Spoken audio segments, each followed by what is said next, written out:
दें आपको, अगर अभी आप किसी भी साहिब हैसियत शख्स से जिसकी अच्छी हैसियत हो, उससे जाके सिर्फ इतना कह दें कि वो जो फलां मोड़ के ऊपर जो बिल्डिंग है वो बिक रही है, तकरीबन 1 करोड़ की वैल्यू होगी आज की रेट में, लेकिन जिसकी है ना कुछ परेशान है 60-65 में दे देगा, एक बार बात करके देखो। और भी फ़ौरन दौड़ पड़ता है कि यार 10 लाख रुपए ले जाओ, बयाना दे के तोड़ कर लो। ये जो दौर चल रहा है, हमारे नबी ने क्या पैगाम दिया, उन्होंने अपने उम्मतियों को उस वक्त क्या समझाया, उसकी एक मिसाल है। एक साहब घोड़ा बेच रहे थे खड़े होकर, एक खरीदने के लिए उन्होंने पूछा भाई कितने का घोड़ा है, तो बेचने वाले ने कहा कि ये 700 दरहम का घोड़ा है।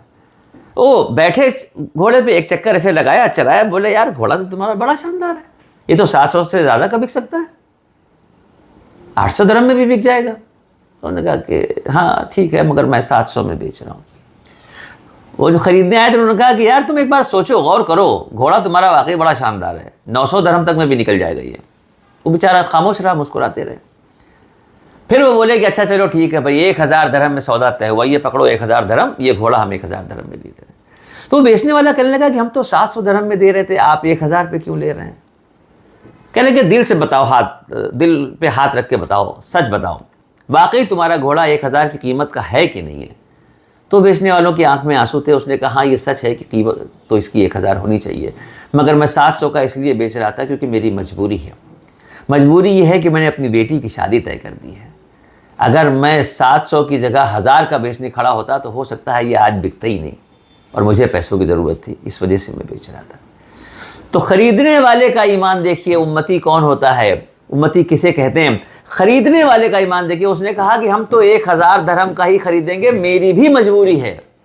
उन्होंने कहा आपकी क्या मजबूरी है? तो कहने लगे मेरे नबी का फरमान मेरी मजबूरी है, मेरे नबी ने फरमाया सौदा ख़रीदो, किसी की मजबूरी ना ख़रीदो, किसी की मजबूरी ना ख़रीदो। और हम आज के इस दौर में सिर्फ मजबूर आदमी को ही ढूंढ रहे हैं कि कहाँ पर रुपए की चीज़ हमको 8 आने में मिल जाए, 12 आने की चीज़ हमको 4 आने में मिल जाए।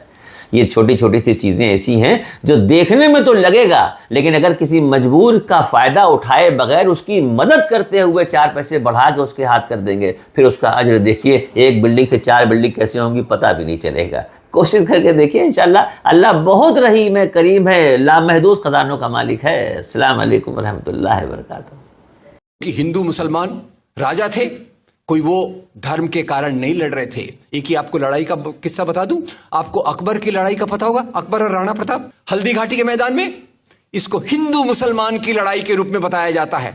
मैंने स्टडी किया तो पता चला हल्दी घाटी में जब ये लड़ाई चल रही थी, अकबर की फौज में अकबर नहीं है, तो अकबर की फौज का लीडरशिप किसके पास में है? अकबर की फौज की लीडरशिप जिसके हाथ में है उसका नाम है राजा मान सिंह। एक्सक्यूज मी, अकबर खुद नहीं है और राजा मान सिंह उनका कमांडर इन चीफ, और उनके अंडर में काम करता है वो प्यारा सा राजकुमार, मेरा बहुत बड़ा फेवरेट है, शहजादा सलीम। तो राजा मान सिंह और शहजादा सलीम इधर हैं, और राणा प्रताप के साथ उनके जो असिस्टेंट थे उनका नाम था हकीम खान सूर। दोनों तरफ हिंदू, दोनों तरफ मुसलमान। तो क्या ये हिंदू मुसलमान की लड़ाई है या 2 राजाओं की लड़ाई है?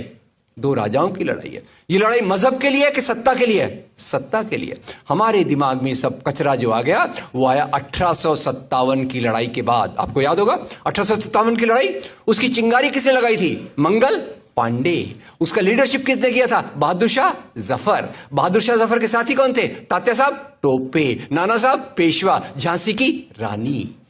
हिंदू मुसलमान मिलकर अंग्रेजों के खिलाफ लड़े, अंग्रेजों की सत्ता डगमगा गई, और उन्होंने यहां जो पॉलिसी लगाई वो थी फूट डालो और राज करो। और वहीं से हिंदुओं के मन में मुसलमानों के लिए नफरत, मुसलमानों के मन में हिंदुओं के लिए गैर भाव, ये वहां से चालू होता है। ये भारत वो देश है जहां एक तरफ सूफी संत है, एक तरफ भक्ति संत है।